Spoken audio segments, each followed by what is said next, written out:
So friends, डब्बा का latest vlog आ गया।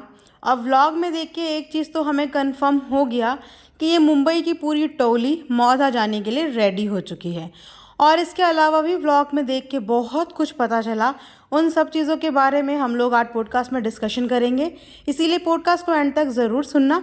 और वीडियो पसंद आए तो लाइक शेयर सब्सक्राइब ज़रूर कर देना। सो दोस्तों, यूँ तो व्लॉग में बातें करने को बहुत सारी हैं, लेकिन मैं व्लॉग की शुरुआत उसी से करूँगी जिसकी वजह से आज ये व्लॉग इस मुकाम तक पहुँचे हैं और इन डब्बा की वीडियोस आज इस मुकाम तक पहुँची है कि आज उसको देखने वाले 3 मिलियन की जनता है। आप लोग सही समझे। मैं बात शुरू करूँगी आज पिपिका मैडम से, क्योंकि पिपिका मैडम आज व्लॉग में हमें नज़र आई और अक्सर वो हमेशा उन सब चीज़ों में नज़र आती है जहाँ पे परिवार के लिए खड़े होने वाली बात होती है। अगर एक परफेक्ट बहू का एग्जाम्पल दिया जाए तो मेरी ज़ुबान एक बार भी इस बात से लड़खड़ाएगी नहीं कि इस परिवार को बनाने के लिए पिपिका मैडम ने एड़ी चोटी की जान लगा दी। और आज भी वो अपनी बिजी शेड्यूल में से बिना अपने आप पे ध्यान दिए हुए इन लोगों की एक आवाज़ पे दौड़ी चली आती है और अपना कंट्रीब्यूशन दिखाने से कभी भी पीछे नहीं हटती। अब चाहे आप वो डब्बा की शादी के टाइम पे भी देख लीजिए, इतनी भाग दौड़ उस बंदी ने करी। 2 महीने तक वो सिर्फ लगातार भागती रही, बेस्ट से बेस्ट करने की कोशिश की, लेकिन लास्ट में सिर्फ और सिर्फ उसको गिफ्ट में मिला ट्रॉल और ट्रॉलिंग। चलो, रात गई बात गई, उस बारे में बात नहीं करते हैं। लेकिन अब एनिवर्सरी पे भी पिपिका मैडम आज शॉपिंग करती हुई नजर आई और आप उनकी हालत आज भी देख सकते हो। परिवार में छोटे से बड़ा बंदा फुल रेडी होके, अच्छे गेटअप में, अच्छे कपड़े पहन के, तैयार होके और तो और टिज़ातो बालों को स्ट्रेट करके शॉपिंग करने के लिए निकली।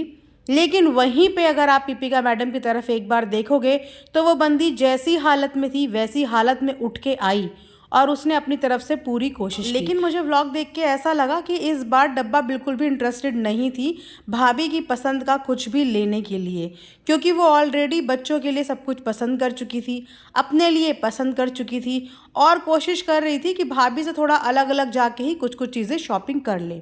लेकिन भाभी ने फिर भी अपना कंट्रीब्यूशन दिखाया और अपना भाभी होने का फ़र्ज़ जैसे वो हमेशा से निभाती है वैसा ही उसने इस बार भी निभाया। आई नो, बहुत सी चीज़ों में पिपिका मैडम बहुत ही प्रॉब्लमेटिक है, लेकिन जिन चीज़ों में अच्छी है उन चीज़ों में अगर मैं उनकी तारीफ़ नहीं करूँगी तो फिर मैं एक लॉयल और ऑनेस्ट रिव्यू नहीं दे रही हूँ। जो प्यार, जो केयर, जो अफेक्शन पिपिका मैडम की साइड से इस डब्बा के लिए दिखता है ना, वो डब्बा की साइड से पहले तो 10% नज़र भी आता था, लेकिन अब जैसे बिल्कुल 0% पे आ गया है।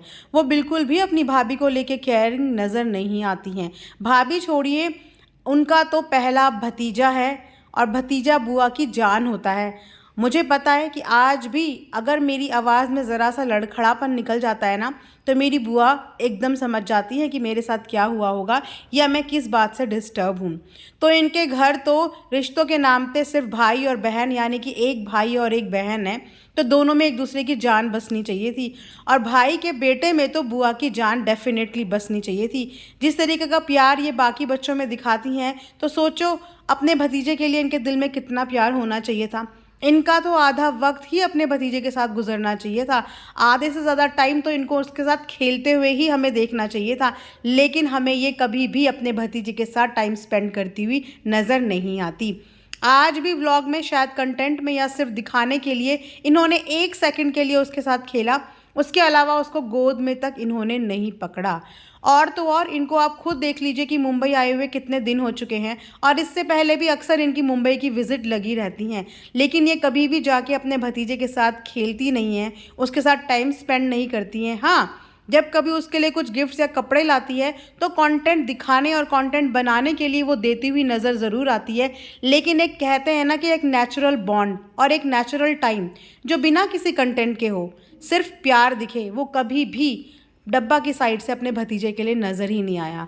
वो भतीजा हमेशा या तो अपनी नानी की गोद में नज़र आता है या अपनी मम्मी की गोद में। इतना भरा पूरा परिवार होने के बावजूद उस बच्चे को दादी और बुआ दोनों का प्यार क्यों नहीं मिल पा रहा है? क्या पिपिका मैडम इन चीज़ों के लिए अलाउ नहीं करती है, वो एक डिस्टेंस मेंटेन करती है, या ये लोग खुद अपनी लाइफ में इतना बिजी हैं कि इनके पास अपने अलावा किसी और के लिए वक्त और टाइम ही नहीं है? वैसे देखा जाए तो बचपन में जो बॉन्ड हम बच्चे के साथ डेवलप करते हैं ना, वो बॉन्ड हमारा ताउम्र रहता है बच्चे के साथ। बच्चे को हमेशा से याद रहता है, एक कनेक्शन फील होता है और वो सारे बॉन्ड बचपन में ही डेवलप किए जाते हैं। डब्बा को तो एक छोटा बेबी मिला है कनेक्शन डेवलप करने के लिए। ये सोचो कि इनकी भाभी जब शादी करके इस घर में आई थी, उसे इस घर में सब लोग बड़े बड़े मिले थे और उसके बाद भी उसने उन बड़े लोगों के साथ अपना कनेक्शन डेवलप किया। मुझे आज भी याद है कि किस तरीके से इस डब्बा को इनकी भाभी अपने साथ ले लेके घूमा करती थी, किस तरीके से इनका ग्रूमिंग इनकी भाभी ने कराई, किस तरीके से इनका मेक ओवर इनकी भाभी ने कराया और किस तरीके से अपने साथ मीडिया इंटरेक्शन इंटरव्यू में इनकी भाभी इनको ले जाया करती थी। ऐसी कोई भी इंटरव्यू, ऐसी कोई भी जगह नहीं बचती थी जहाँ पे इनकी भाभी इस डब्बा का नाम ना ले या डब्बा के गुणगान ना गाए। ये था इसकी भाभी की साइड से डब्बा के लिए एक कनेक्शन, जो बॉन्ड इसकी भाभी ने डेवलप किया, जो बनाया। इनफैक्ट आप इनकी बिग बॉस की जर्नी भी अगर उठा के देख लेना तो वहाँ भी ये डब्बा की तारीफ़ें करती हुई थकती नहीं थी। तो आज तो डब्बा का नंबर था अपनी भाभी को वापस से वो चीज़ें रिटर्न में बढ़ा चढ़ा कर देने का, जो भाभी ने इनके ऊपर इतने सालों का प्यार बरसाया और जिस प्यार की वजह से आज ये अपने पैरों पे स्टैंड है और अपनी मनचाही चीज़ें खरीद सकती हैं, पहन सकती हैं और अपनी मनचाही जगह जा सकती हैं। वो कॉन्फिडेंस डेवलप कराने में कहीं ना कहीं इनकी भाभी का बहुत ही मेजर रोल था। तो आज भाभी के बच्चे के साथ तो आप सोच सकते हो उसका बॉन्ड कैसा होना चाहिए था, तो वो बॉन्ड हमें नज़र क्यों नहीं आ रहा है। अब ये बोलिए कि भाभी को टाइम नहीं लगा आने का या भाभी को एक बार भी पूछा नहीं गया, क्योंकि भाभी की पसंद की एक बार भी जिक्र नहीं किया गया, भाभी का नाम तक नहीं लिया गया। जिस भाभी ने शादी की पूरी डेकोरेशन से लेकर हर इवेंट का सब कुछ डिसीज़न और डिसाइड किया था, आज एनिवर्सरी के टाइम उस भाभी को एक बार भी पूछा नहीं गया। और आज भी अगर भाभी आई तो तब भी आपने देखा होगा कि उन्होंने अपनी कुछ चॉइस रखी ही नहीं, अपनी कोई पसंद किसी के आगे बोली ही नहीं। तो क्या अंदर ही अंदर दीपिका मैडम हर्ट हो चुकी हैं अपनी फैमिली का अपने लिए इस तरीके का व्यवहार देख के? क्या दीपिका मैडम सच में डिप्रेस हैं? वेल, उनके चेहरे से मुझे थोड़ा सा ऐसी फीलिंग हुई। आप लोग भी कमेंट सेक्शन में बताना कि आपको भी सेम लगा। अगर वाकई में ही हम जो ऑब्जर्व कर रहे हैं, जो एनालाइज कर रहे हैं वो बिल्कुल सही है, तो डब्बा को इस समय पे बहुत ज़्यादा समझने की ज़रूरत है, क्योंकि उसके पास रिश्तों के नाम पर भैया भाभी ही हैं। और डब्बा को ये बात ज़रूर सोचनी चाहिए कि जिस भाभी ने अपने इसी परिवार के लिए, इन्हीं लोगों के लिए अपने करियर को तक कुर्बान कर दिया, अपनी पसंद नापसंद सबको ख़त्म कर दिया, आज अगर उस भाभी को ये लोग स्पेशल फील करवाएंगे तो सोचो कि आगे के फ्यूचर के लिए ये डब्बा के लिए ही बहुत बड़ी सौगात होगी। क्योंकि अगर ये 1% करेगी तो उसकी भाभी इसके लिए 100% करने के लिए खड़ी रहेगी। वेल, चलो देखते हैं आगे क्या क्या होता है। डब्बा को ये ज्ञान समझ में आता है या वाकई में उनके नाम के हिसाब से वो डब्बा ही जैसी दिमाग वाली हैं। वेल, ये था मेरा आज का एक रिएक्शन। आई होप आप लोगों को पसंद आया होगा। लाइक, शेयर एंड सब्सक्राइब ज़रूर करें and thanks for watching earth mom Dehradun.